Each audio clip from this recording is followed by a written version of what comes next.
Studies show that 1/3 of Canadians feel they are constantly under stress by taking on more than they can handle.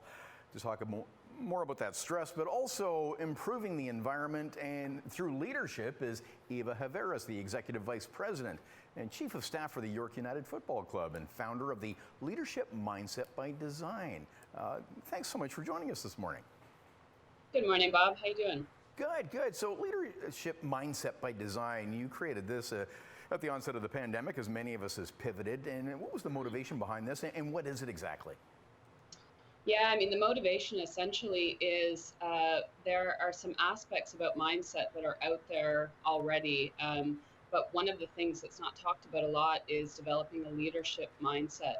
So, built from my own experiences of 15 plus years as an executive leader in sport, essentially what this means is that leadership, in my opinion, is in all of us. Developing a leadership mindset starts early on by the environments that we're in, by the things that people tell us, and by the way that we're coached throughout our lives, quite frankly. So what I'm doing is bringing attention to this now and really focusing on bringing people into groups and cohorts, working with executive leaders at the national level, to redesign their environments, redesign the workplace, and create it just a better space for everyone to be happier at work and to thrive. Yeah, because some of your clients have shared some horror stories. Can you give some examples and how it was improved?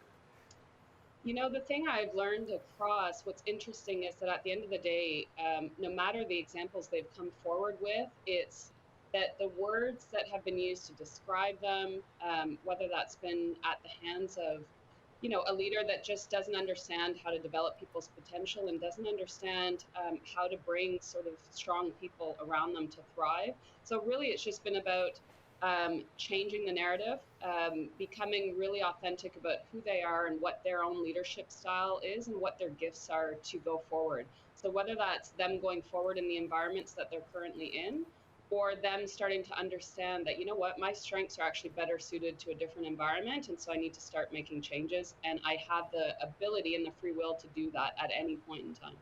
Yeah, and it's important to become a leader before you're a leader. It's not a title, and there's a lot of stereotypes and preconceived notions about what leadership is, but you've really got to find your own, as you say, authentic style.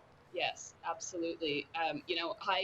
For me, being a younger person, always aspiring to the top, I thought, just like anyone, I mean, my training, my understanding was, oh, it's the title. It's not the title, Bob. Or you have to be authoritative. Yeah, exactly. And you know what? It just doesn't work. And especially now, with the pressures, the pandemic, the stress, like everything has been brought to light. People don't respond to that anymore. They probably didn't even before the pandemic. And so we really need a shift in leadership and leadership throughout the entire organization, not just the person at the top. Yeah. When did you know, and when did your leadership style gel?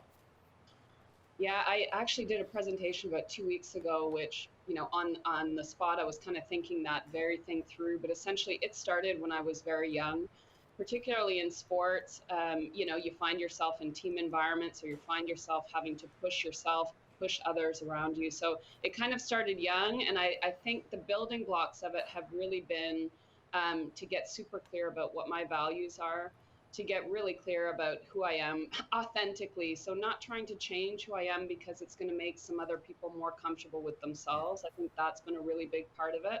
And then the last part has been, at the end of the day, what brings me joy and truly what the role of a leader is to build people up around you and to let them reach their potential, help them to reach their potential. Now, that's ultimately become my style. Yeah, complicating this, of course, in the pandemic and a lot of workplaces you've got all the stresses of home and office under one roof, and we're working virtually, and there's special challenges virtually on providing leadership.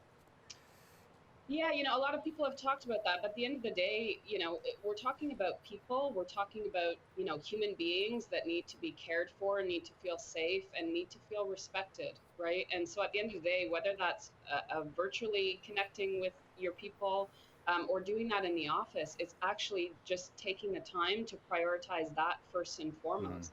So it's the same thing. People will feel like trust, they'll feel like you care about them, and Yeah, that's key. that's For key, sure. is that you care about them and that they're going to go to the ends of the earth to do what you need. Yeah. Right. Yeah, and that really motivates. Hey, I wish we had more time, but you know what? We're going to link up a leadership mindset by design at chch.com for more information. Eva Havaris, thanks for joining us. Good to see you. Thank you, Bob.